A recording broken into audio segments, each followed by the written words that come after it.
Okay, so to kick this VOD review off, we are going to be reviewing this Moira.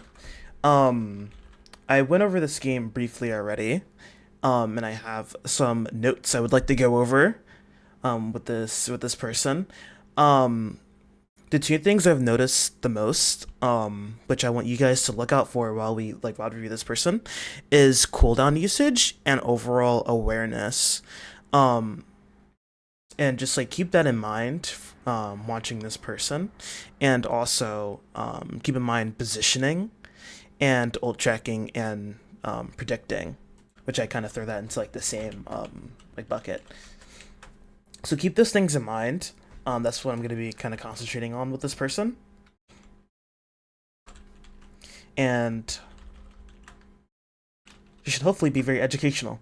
Now, this person mentions that they do pretty well in the first round, but they struggle in the second round, and they want to know like why that is. Why are they having like why is the first round a complete stomp, and why the second round they're struggling so much. So already, if we look at this team comp, right? Well, you can kind of see the situation, right? So enemy team, you got to worry about the Sombra flanking. The rest of them you don't necessarily have to worry about too much. Ashe is gonna, poke. Reinhardt's doing Reinhardt things. Moira and Mercy, close range, like you don't have to worry about them too much. But here, your positioning right here is fine. The Moira Alari combo is a little bit difficult because your team basically has no healing from this range, right? Like your Alari's using Pylon to protect both of you in this spot I've never seen before. It's very interesting. But your y'all's heals are very close range, and so your team can they have to come back to you for heals, so it's a little bit difficult. Um, what I would do here is, if I'm predicting that they have a flanker or something, which at this point we don't know that they have Sombra, so this is just your default positioning. And there's not much that you can do here from Moira. They're way out of your effective range. Um, but luckily for you, Sombra here comes to flank, and you can peel for the Solari and keep both of you alive, which is really good. Um, if I were you, without knowing they have a Sombra, I actually would have opted for standing here potentially, because now you can poke the Reinhardt, you can walk out, poke the squishies back here while keeping your diva alive, and you can always if Reinhardt pushes you or anything, you can always just fade back, right? And then you have your Lari to keep you up. So your Lari gets hacked and dived here. Somber misses her fucking the thingy thing, whatever it's called, virus. Um, you're not peeling for her. Luckily, the Sombra is bad, but you're not really doing much here. I mean, you're trying to keep your Reaper up, looks like, which is nice. Which you actually don't even hit the heal on him, um, which is a bit fortunate. You jump down. Here, this is something I want to highlight. Jumping off Watch Point Gibraltar is like a massive commitment. You have to be careful, and I'm gonna show you exactly why. So here, the team fight's happening. You feel obligated to jump down, right? So your Lari's getting dived, and you jump down. You recognize that your team is in trouble, but just right here, look at Diva. Diva just immediately flies up, right? Diva has the option of jumping down and going back up on the high ground, like whenever she wants. Um, well, you are committed. Like if you jump down, there's not an easy way for Moira to get up. There is like a fade trick that you can do that can allow you to like get up. But it's a pretty like precise like movement. So assuming that you know that, this becomes a little bit more fine, but you just want to keep that in mind that like this is a huge commitment, especially if you're playing characters that don't have mobility at all. Um, Although pushing here for the most part is fine. Like Reinhardt's dead. There's this fight happening over here. Your Lari's harassing Sombra. Um, so this ends up working out pretty well. This poor Sombra. I'm looking to see if you go back high ground. That's not much for you to do. I'm looking to see if you go back into that side room on the left here, because this would be my default positioning here. You see how Reaper is kind of defaulting to that spot because that's where his effective range is, and you do, right. Um, you could be doing it faster. This is also something I wanted to go over here. This was very risky, and I think this right here comes down to knowing the effective range of like every character, right? So this positioning is really good, but because you are playing close range against close range characters, you have to be very mindful of like what they can do to you. So this Reinhardt comes very close to killing you. This fade was perfect. Um, any sooner or later you'd be dead. You kind of get stuck here, so you lose like a tiny bit of distance, which is fine. You end up surviving. Very good cooldown usage there. Just be careful not to give fade for free, if at all possible. But I think that usage of fade was fine. Yeah, but this is what most of the first round looks like. The enemy team kind of just gets stopped here. There's not really much to go over. So I'm actually going to skip to the second round because I think that is where most of the value is of this VOD review. Okay, so we're attacking now, and we'll just see what this looks like. Oops, I have slowed down. So immediately, this is like not great. You know, your team hasn't taken any damage or anything. There's no reason to throw your orb here. You want to save your ideally you want to save your orb for when you jump down, or you can also you have the option of fading here, but that is a little bit risky if they are ready for that. But I would just jump down and just throw your orb right away from here, your damage orb, free ult charge, right? And so using your healing orb here to preemptively like try to support them, like is not great. A better thing that you can do if you want to preemptively support your allies is actually just tap your healing on them. So Moira's left hand, you know, heals as we know, and when you heal with it, it provides like a healing over time afterwards for I think 3 seconds or 4 seconds. So you could just how you did right there. You could just tap it on them, and they're good, right? That'll keep them kind of like protected, so they start getting at least like a little bit of regeneration the second they take damage, which is really good. So your diva goes high ground. Honestly, seeing my diva do this, I would actually join her on the high ground here because diva can protect you, so you can kind of take advantage of that. Granted, you may not want to trust your teammates, but if you want to cover yourself, you can jump here and then you can have your healing orb for yourself. Just so you're with diva and you're kind of setting up to attack the enemy team really well. But you opt for jumping down, which is also fine for the most part. You fade into this room. Fading here is fine, but you have to be careful. So you get hit with Fire Strike, and you overextend, and so this is just free death because you don't have fade. And so you just have to know when you're strong and when you're weak. Moira is strong when her cooldowns are up. When you have fade and healing orb up, like you're pretty good. You're strong. You're not very likely to die at all. But when you burn your cooldowns like this, right, which this healing orb doesn't really do all that much either. It heals diva a little bit, and it should hopefully come back to heal. But like it's not like your cooldowns are down. Like you're just dead. You have to play more defensively. And in this position, right, your team is actually doing really well. Your Soundbird just got a double kill, right? Um, your Reaper's about to die. He's super dead, but like your team is like doing decent. Like if you're alive, this is a 2v3. I was looking at where Anna is, but Anna's in spawn. 2v3 if you're alive here. And your team, like, see how your team has to play so much slower because you're not here?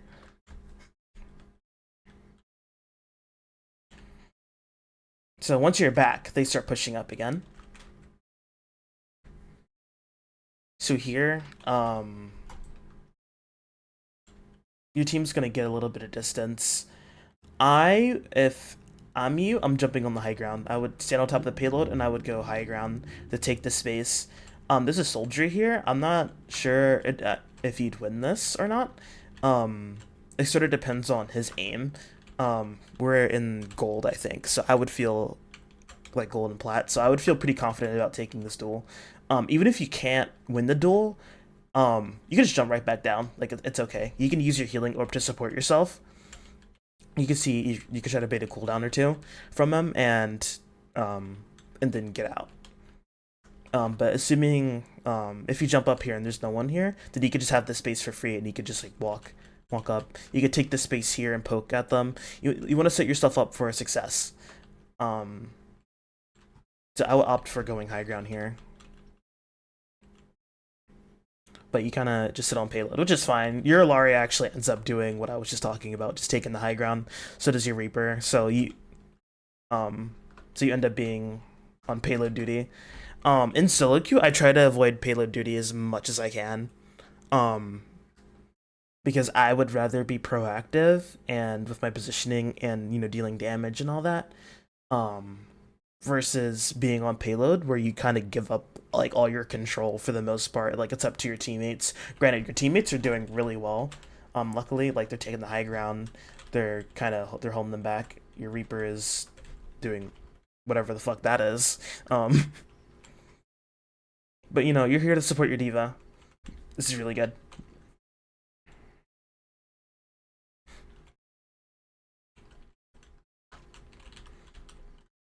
So you take this duel with the soldier. And I actually don't fully disagree with the aggression that you do here. Just like to fast forward a little bit. So you're keeping your diva up. And you notice the soldier, you're poking him, he's half HP. You throw your damage up, you're like, I'm going in on this guy. I don't disagree with this. Here, I see this circle, I'm like, I'm not winning this. Right away, I know as Moira, like, you're not going to be able to kill him. Soldier has multiple options of dealing with you here, right? He has sprint. He can sprint behind cover pretty fast. He can just stay in this healing orb or his healing range. And you're not going to deal a lot of damage to deal with him.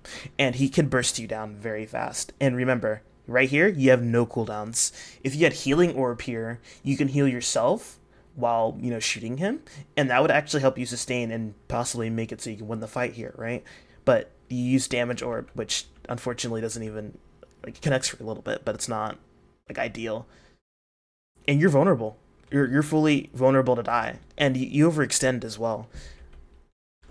So this is about knowing like when you're strong. Once again, with your cooldowns, if you're gonna dive someone and fully commit with your fade, which if you fade and you're committed to trying to like kill this person, you have to have your healing orb or your damage orb to support you. And here, I would opt for healing orb. When I go to duel people in Moira, my first reaction actually isn't to use damage orb.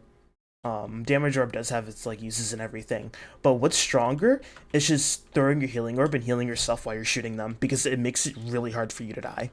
You like literally become like a mini tank for like a little bit. When taking these like one-on-one duels. So you just got to be aware about when your cooldowns, like what state your character's in, basically.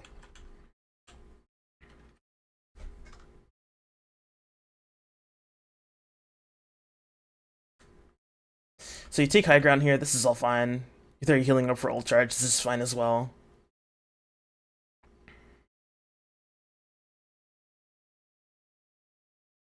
So something very interesting happens here, and I wonder if you guys will notice it. So you're DPSing, break the pylon, But like you notice like your team isn't really like doing anything here. Like your Reaper's trying to go in, which is like all fine, but you actually make a huge mistake here, and this comes down to awareness about the situation that you're currently in. So right now your team is in the stage of like grouping up. Um, so D.Va's just like she's literally AFK just waiting, right? So she takes high ground, and she's dueling this Reaper and loses half her HP. And you take this high ground, and you hear Reaper. You like you if you listen to it, like you can hear Reaper like walking around and like shooting and everything. And so you need to turn around to heal your D.Va here. And you do turn around, but you shoot the Reaper, and your D.Va dies for it, which is really bad. And the second your D.Va gets demeched here, any chances of you guys being able to attack for a while like goes out the window basically, unless one of your DPS can do something. But neither of them are in great spots to do something right now. And then on top of that, your D.Va immediately dies. So yeah, your team is like, without your tank, you're kind of screwed here. And it was on you to heal your D.Va there.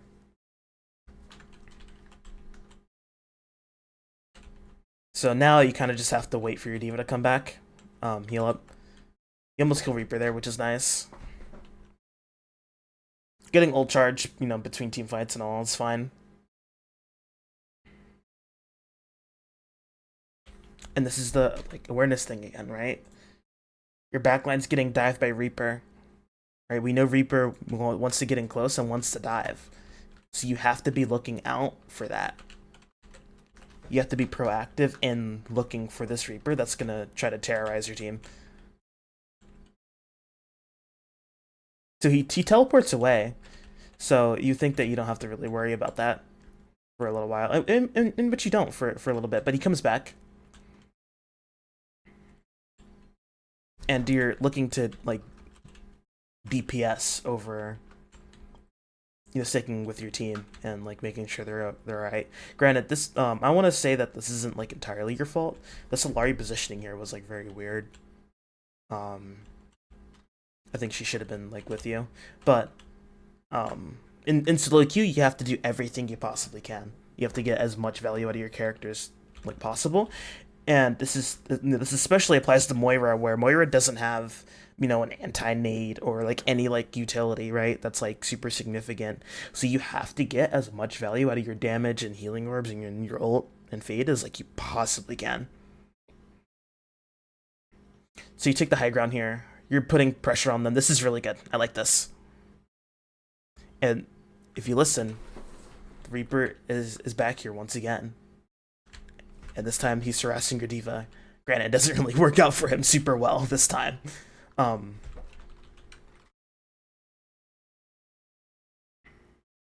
this is something that made me very sad, because in this position, you guys are like about to win the game, right? Like this team, like if these two die, you guys win. And so like what happens here? Like why do you end up getting shattered? So you fade up, you're building your ult charge, you're just harassing your backline again, but you kind of opt to just attack, which is fine. And you jump down. I actually don't understand why you jump down here. There's no reason. There was no reason for you to jump down.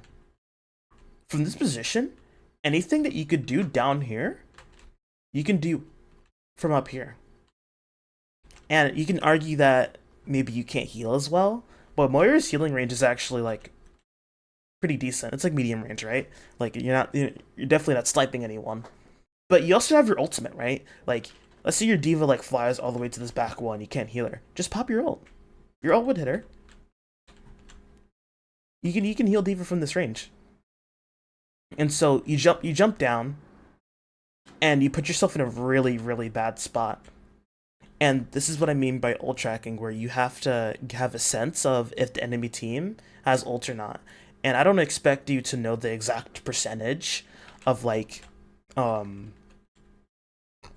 exact percentage of their ultimate, but after, let's say, 2 team fights, you can expect them to have ults, right? If they haven't ulted all round, and this is your second or third fight, mainly second fight, but sometimes, people don't deal as much damage as third fight, um, but you can expect them to have ults. And in this position, you have Fade. And when you're expecting a Reinhardt like that, like a Reinhardt ult like this, it is absolutely possible for you to just fade this. His ult casts really fast, so you're not gonna just be able to react to it if you're not expecting it. But if you go into this team fight and you're like, I know Rein has ult, you just keep that in your mind, and you're holding, like, you're ready to press shift, right? You can absolutely dodge this. I've done it before, but you end up getting shattered here, which is really unfortunate. And I think your team kind of D.Va plays this really well, kill Soldier, but she commits her boosters, so she's kind of dead.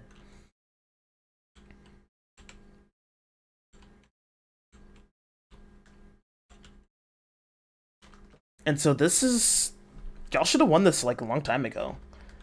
These like little like mistakes are making it more difficult for your team to win. Your Larry gets picked here, which is really unfortunate. You guys kind of just stick to the payload, um, which is okay. I'm always a big fan of high ground. Um, but you and Reaper kind of grouping up to push payload here. It's okay. Um, I would just play defensive here. We know Ryan doesn't have Shatter because he just got hit by it. Also, oddly enough, he's already at fucking 60%, which is insane. But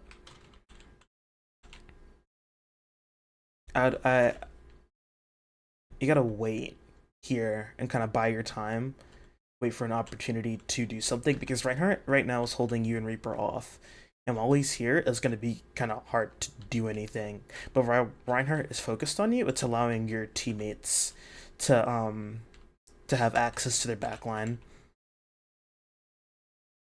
So you just want to kind of stick this out.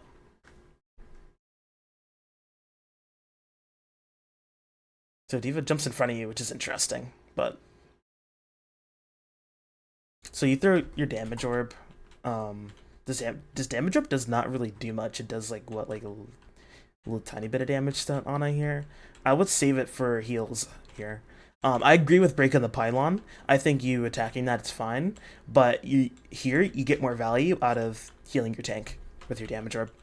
Like, you could throw your healing orb, and then using the healing from your healing orb, you can walk up and break the pylon without having to burn your fade. But you burn fade, and you take an interesting position back here. Which, what does this look like from your perspective?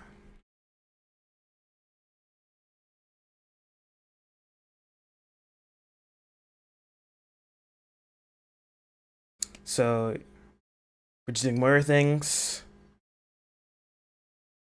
You break the pylon, and then you fade back. So this positioning is, it's a very aggressive position. This position doesn't allow you to really support your team in any like significant way. However, it does allow you to attack the enemy and be like a nuisance to their backline. What button did I just press? Anyways. So you kind of just walk out here, which is really, really risky because you don't have your cooldowns, right? Like, the enemy team could just walk at you and kill you, and there's nothing you can do about it. Thankfully, they don't. They kind of play it bad, and your team kind of cleans up here, which is really nice. But the safer play would have been to just sit here. You want to take advantage of cover as best you can. And at least here, if someone starts walking towards you, you can kind of buy a few seconds for your cooldowns to come back up, and you can fade away or healing orb yourself or anything like that. But yeah, your team kind of just cleans up here. You win. So overall, it was a alright game. The takeaways that I want you to think about are your cooldown usage, right? You have to recognize that when your cooldown, like when you've spent your fade and healing orb, that there's not much. Yeah, like you have to play defensive. You cannot play super aggressively. The other thing I want you to be thinking about is your overall awareness. Like I want like assuming you have headphones, try to listen into those flankers when they have a tracer, when they have a reaper, when they have those characters that or like a sombra, like when they have those characters that flank. Look like listen out for the footsteps, listen out for like the sound of sombra hacking or like reaper shotguns. Listen out for that and be ready to peel your team. And lastly, just try to get a sense of when the enemy is gonna ult. Um, like I said before, you don't need to know the exact percentage or anything like that, but you can kind of keep in mind like, oh, like it's been 3 fights and Reinhardt hasn't ulted. Like he probably it's safe to assume that he has ult. And if you ever find yourself being super unsure, it's better safe to be than sorry. And taking good positions like this high ground here and not jumping down will protect you from having to deal with ults anyways, right? So be careful about just jumping off high ground. You want to maintain the high ground as much as you can. But yeah, overall, your Moira is not bad by any means. There's just little things that you have to work on, but overall, like it wasn't terrible. Um, but yeah, guys, I hope this was educational for y'all. Um, if you want your game VOD reviewed by me, let me know in the comments. And we'll talk and we can get you VOD reviewed. But until then, I'll see you guys in the next one.